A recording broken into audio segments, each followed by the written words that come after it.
Good morning বন্ধুরা, welcome back to my channel. আমি তিন্নি তোমাদের সঙ্গে আর একটা নতুন ব্লগ শেয়ার করতে চলে এসেছি। আশা করি তোমরা যে যেখান থেকে আমার এই ভিডিওটা দেখছো তোমরা সবাই খুব ভালো আছো আর খুব সুস্থ আছো। আজ সকাল 8টা থেকে ব্লগটা শুরু করলাম। আশা করব ব্লগটা তোমাদের ভীষণভাবে ভালো লাগবে। আর এখানে কিন্তু বেশ বৃষ্টিটা হচ্ছে, মাঝে মাঝেই বৃষ্টিটা ঝেপে ঝেপে আসছে।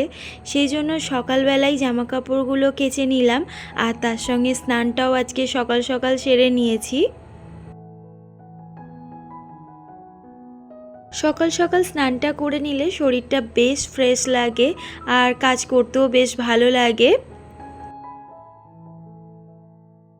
তবে প্রত্যেক দিন কিন্তু আমার সকাল সকাল স্নান করা হয় না, কেননা প্রথমেই জানো আমাকে আগেই রান্নাঘরে গিয়ে সমস্ত কাজকর্মগুলো আমাকে সারতে হয়। এবার আজ একটু হাতে সময় রয়েছে, তোমাদের দাদা একটু লেটে অফিস বেরোবে, তো সেই জন্য ভাবলাম আগে এই কাজগুলো করে নিই।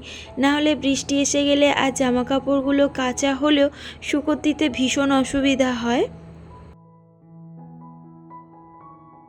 আমার ভিডিওর কমেন্ট বক্সে অনেকেই অনেক রকমের কমেন্ট করো, আমার তো কমেন্ট পড়তে আগাগোড়াই খুব ভালো লাগে। কিছু কিছু কমেন্ট যেমন মন ছুঁয়ে যায়, আবার কিছু কিছু কমেন্ট দেখে ভীষণ কষ্টও লাগে যে একটা মেয়েকে কত রকমভাবে সাফার করতে হয়।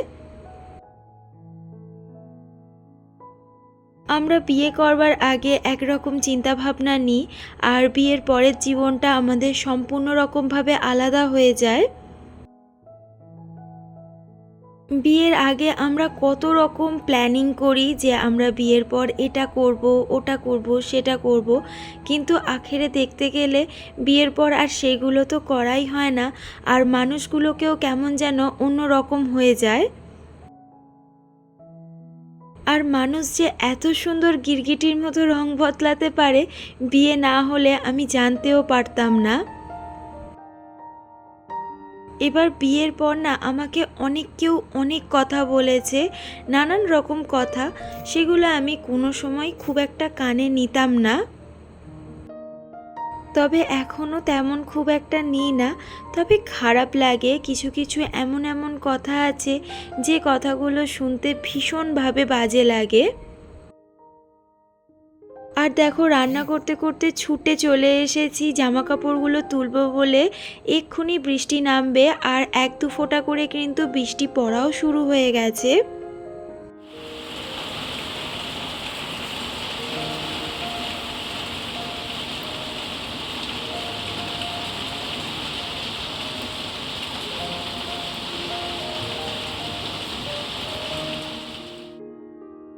বিয়ের আগে বাবা মাদের শাসনটা ভীষণভাবে বিরক্ত লাগতো, যে শুধু মনে হতো যে বেশি বেশি শাসন করছে, আমাদের একটুখানি ফ্রি দিচ্ছে না, সব সময় বকাবকি করে বা সব কিছুতে বাধা দেয়।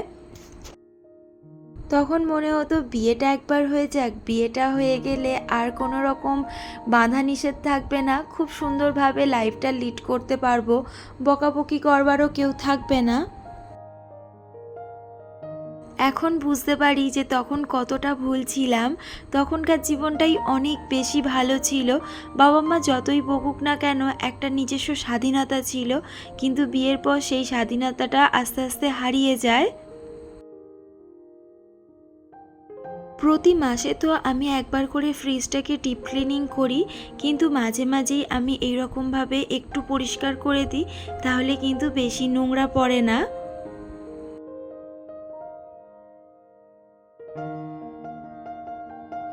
বিয়ের পর সম্পূর্ণ জীবনটা উল্টে যায়।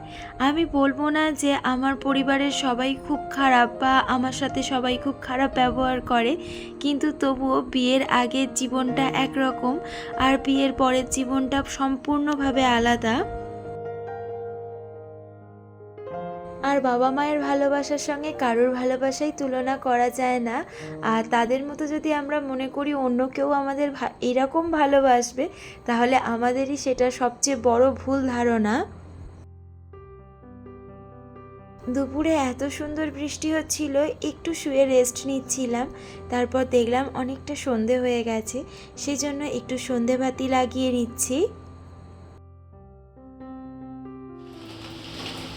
আর বাইরে দেখো এখনও মুষলধারে বৃষ্টি পড়ছে, আর কারেন্ট যাওয়ার বেশ সম্ভাবনা আছে। সেজন্য ভাবলাম আগে ভাগে রাত্রে রান্নাটা সেরে নিই।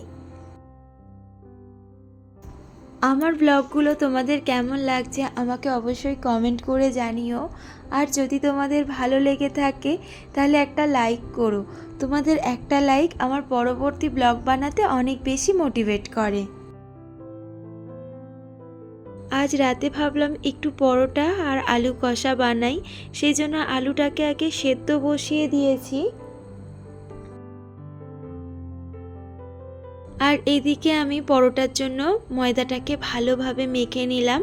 আর আমি পরোটার ময়দা না একটু নরম করেই মাখি, এতে পরোটাগুলো ভীষণ সফট হয়।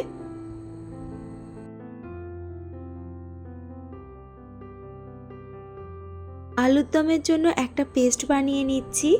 এখানে চালমগজ, পোস্ত আর কাজু দিয়ে দিলাম, আর দিয়ে দিচ্ছি কাঁচা লঙ্কা, টমেটো আর আদা। এগুলোকে ভালোভাবে মিক্সিতে ব্লেন্ড করে নেব। আর রাতে করে না আমার খুব একটা পেঁয়াজ রসুনের তরকারি ভালো লাগে না, আমার একটু রাত্রিরটা নিরামিষ খেতেই ভালো লাগে। তো সেই জন্য আমি এখানে নিরামিষ আলুর দমই করছি। একটু গোটা গরম মশলা ফোড়ন দিয়ে আর এই মশলাটাকে দিয়ে ভালোভাবে কষিয়ে নিচ্ছি। আর এখানে সমস্ত গুঁড়ো মশলাগুলোকে দিয়ে দিচ্ছি এর মধ্যে। মশলাটাকে ভালোভাবে কষিয়ে নিচ্ছি যতক্ষণ না কাঁচা গন্ধটা যায়। আর এইভাবে আলুর দম একবার বাড়িতে করে দেখো, ভীষণ ভালো টেস্ট হয়। আলুটা দিয়ে ভালোভাবে কষিয়ে নিয়ে আর একটু জল দিয়ে দিলাম। এবারে ফুটলেই ব্যাস আলুর দম একদম রেডি।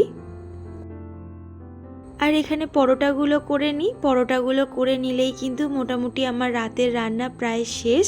আর সেরকম আজকে কিচ্ছু করব না। আর আজ ব্লগটাও এখানে শেষ করছি। আর যারা নতুন বন্ধু আছো তাদের সবাইকে বলবো চ্যানেলটা সাবস্ক্রাইব করে চ্যানেলের পাশে থাকার জন্য। কাল আর একটা নতুন ব্লগ নিয়ে তোমাদের সামনে হাজির হয়ে যাব। তোমরা সবাই খুব ভালো থেকো, খুব সুস্থ থেকো। সবাইকে গুড নাইট, সবাইকে টাটা।